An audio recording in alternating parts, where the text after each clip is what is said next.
Hey Optimus, how'd you like to hear number one on the Decepticon Hot Cassette charts? As I believe the Earthlings say, lay it on me, man. Transformers is a franchise I really enjoy. If I were to make a list of franchises based on my level of knowledge and interest, it would be below Marvel and DC, but with TMNT. It's been a part of my childhood through the Bay films, animated, and reruns of the G1 show on the Hub. Side note, don't call a children's program the Hub. Amazing. A booby trap that actually catches boobies. I've read half of the Marvel Comics run, and my dad bought me the '87 movie on DVD, which I watched religiously. Childhood trauma be damned. Prime, you can't die! Boobies. So when I talk about this franchise, know it comes from a place of love and deep connection, especially for the film franchise, which is the focus of discussion for today. If I could describe Rise of the Beast in one sentence, it would be, it's a start. A film riddled with problems on an engaging story level, but gets the series on track that can hopefully lead to better things. I guess to give a summary of my thoughts on the series prior to this, as I stated before, the original trilogy, not that original trilogy, the original trilogy is my childhood. One of my first memories ever is being a 4-year-old in a cold theater in 2007, seeing Optimus Prime transform for the first time. It's like I gained consciousness for that one moment because it was so cool not to remember. The sequel is even better. Boobies. Okay, not better, but it's my personal favorite. I don't care. What are we gonna do with this shrimp taco? Just bump a cap in his ass, throw him in the truck, and then nobody gonna know nothing, not me. Yes, they're racist, offensive stereotypes, but they're my offensive stereotype. Dark of the Moon is my endgame. Sorry, Iron Man, but this is the saddest death in cinematic history. No, don't pull, no. Ah! Then Age of Extinction came out. Then The Last Night. So moving on. After All you boys and girls, off the sub now! Off the sub! No! Move, move, move! Go on, push! Move your fat ass! Push, squeeze! that, Bumblebee was much needed fresh air that got the franchise back on track and showed people, oh yeah, these movies can actually be good movies. We finally had places to go, and where we went was Rise of the Beast, a movie that overall I enjoyed, but has a lot of flaws that are embedded in this franchise. Like random MacGuffins that lead to globetrotting adventures that showcase Cybertronians' role in human history has been done to death, and I'd rather never see it again. The villains have no character outside of Scourge, and the only thing he has going on is saying, Master, in generic bad guy dialogue. While I honestly don't remember Nightbird or Battletrap saying their names, Someone give me a real fight! It's a fight you want? You got one.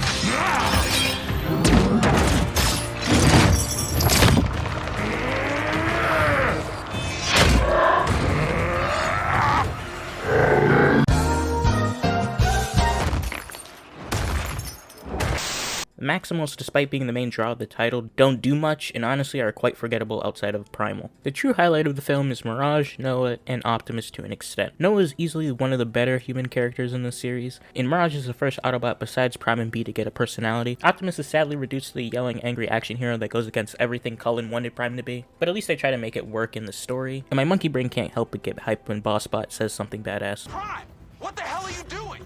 I'm going to take back Scourge's key and then take off his head.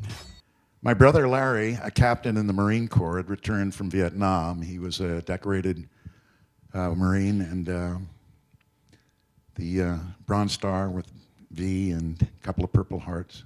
So he said, "Peter, where are you going today?" He said, "Well, Larry, what, you need the car?" He said, No, I just want to know where you're going." I said, "I'm going to audition. I'm going to be, I'm auditioning as a truck." And he said, I said, "But Larry, he's, evidently he's a hero truck. He's a real, he's a hero." And his face got somber and he said, "Peter, if you're going to be a hero, be a real hero. Don't be a Hollywood hero type with all the BS and all the yelling and screaming and trying to be tough. Be strong enough to be gentle." Time to show you the real power of the Prime!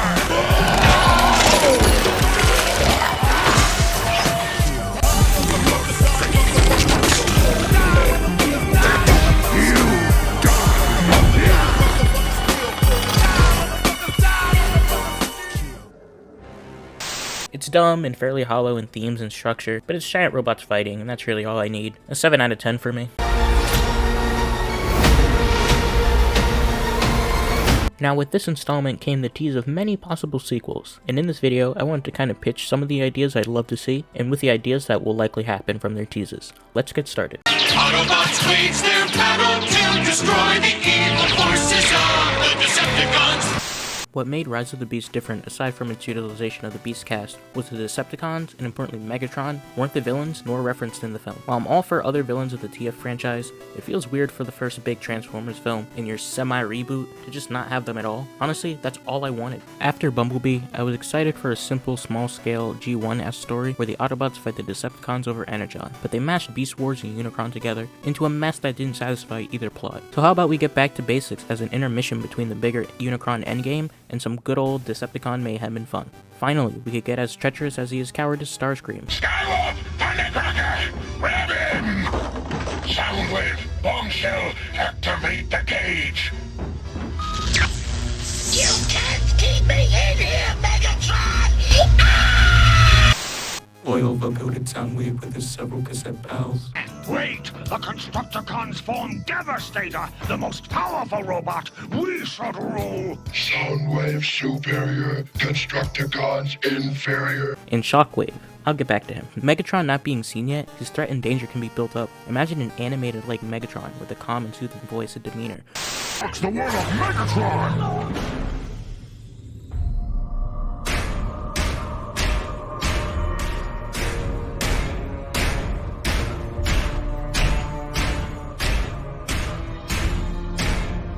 Starscream, report. Who towers over other Autobots and is ruthless to all who cross. Not the gray monster man who got sidelined in every movie he was in. Now onto the character I really want to see brought justice. Sure, it'd be cool to have a menacing Megs, and Starscream is my favorite Transformer character ever, but none have as much hidden potential as Shockwave. The calculating scientist has mostly been in the background as a watcher of Cybertron or subservient to Megatron, but in the comics, he is a straight-up menace. Mostly talking about the Marvel comics, where on issue 4 of this original miniseries ends with him defeating both the Decepticons and Autobots, hanging their dead bodies up, and keeping Optimus Prime's decapitated head. He defeats Megatron with ease and is only a servant to logic. Dark of the Moon hyped him up in the promotions, but he does nothing and dies by the hands of war criminal Prime. Bumblebee finally gives him his G1 appearance with some luscious thighs, so hopefully the writers see the potential I do. Female!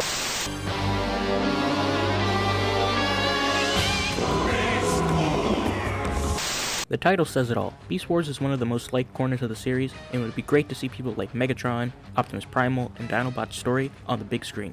Rise of the Beast kind of messed up the basic premise, but who cares? It's not Lorenzo. I know this is the 7th film, and I know you said earlier it's a sequel, but can we be more clear? Is it a sequel to Bumblebee, Yes. to the 5 movies? It's a sequel to Bumblebee because sequentially Bumblebee's 1987 and this is 1994, and the first one was 2007. So we really look at it as a pretty continuous timeline.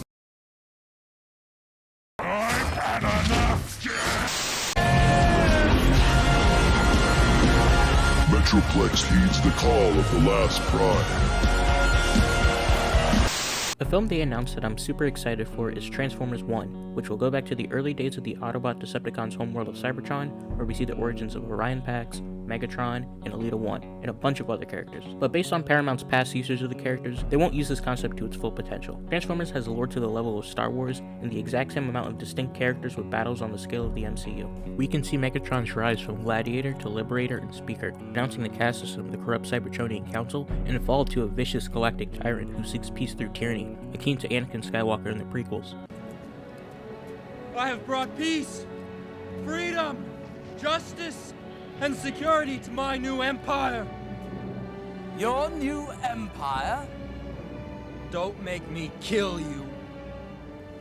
Anakin, my allegiance is to the Republic, to democracy! If you're not with me, then you're my enemy. Orion Pax from Data Clerk to leader of the Autobots. These two characters' journeys and relationships should be the core of your franchise, like Magneto and Professor X. You can make a whole trilogy on just each faction and the characters' role and views on the war. There's a reason why the comments on the War for Cybertron game trailers say they should make this a movie. G.I. Joe. G.I. Joe meets Transformers. Yeah, it could happen, but seriously, this is not an idea I'm hyped for. With no real love for G.I. Joe outside of mild interest, seeing them meet my Auto Boys doesn't give me anything to chew on, and felt so goofy to end Rise of the Beast with. WTF to that. You've got me. Now this is one I'm most interested in doing. Bumblebee, as I said, wasn't anything groundbreaking, but it felt fresh, and a part of that is the small scale nature of its characters and heart of the movie. I don't want Transformers to become the MCU, where Transformers is the Avengers where everyone crosses over, because Transformers is the franchise itself. But to go deeper into these characters' thought process and see how they don't all think the same on how this war should be fought, like I stated for my Cybertron pitch, would be really fun and show this isn't Bay vs. Light. What films I'd like to see are endless. A Dinobot-centric film where they fight Shockwave, a Jazz film would be cool, more of Mirage and Noah solo, and of course, an Optimus Prime solo movie. Cullen's not getting any younger, guys. Just do it. But the one I'll pitch, and what has my attention, is what I'll be talking about. Jetfire, or Skyfire, whatever. Jetfire is a scientist or sometimes secret commander for the Decepticons who, after finding out their treacherous ways, defects to the Autobots. That already is a premise filled with potential, so I would do a Man on the Run story where Jetfire flees to Earth where he meets a human character who aspires to be an astronaut or a pilot but has been put down all his life. Two characters that are curious of what's beyond their world and both learn from the other. This character, let's call them Jack, achieves his dream of flying a jet and seeing what's beyond his world, while Jetfire finds another way of life away from the Decepticons' brutality. So who would be the villains? Well, if you're a traitor or a deserter of the Decepticon cause, there's a certain task force sent out to terminate you, and they're called the Decepticon Justice Division. Led by Taran, a zealot completely devoted to the cause in Megatron's words, they search out for Jetfire, who's been put on the list. Now, there's so much about the DJD that I'm not touching on. They're a very violent and horrific group, so you'd obviously have to tone them down for a movie, but they can still be terrifying. If you want to know more about them, check out this video on them. Now, how I'd end the movie is in a final battle in the Arctic between the DJD and Jetfire. The DJG are just too strong, and with no hope of escaping, Jetfire decides to end the conflict by flying straight into a glacier, presumably terminating himself. The DJD, believing their work is done, leave the planet, and Jack is left without his friend. Now, all Transformer fans know this is in reference to the G1 episode where Jetfire first appeared, found in the ice and thawed out. So in another film, you can have other Autobots find and free him. But Skyfire is gone. He won't be forgotten, Spike. He will live forever, so long as freedom exists. We shall remember you, Skyfire. We shall remember. As I've said, Transformers is very important to me, and I'd love to have a set of films that capture what makes me love this universe of metal and destruction. But if not, read the comics. They're great. Optimus Prime rips his arm off and beats Skywarp with it. It's dope.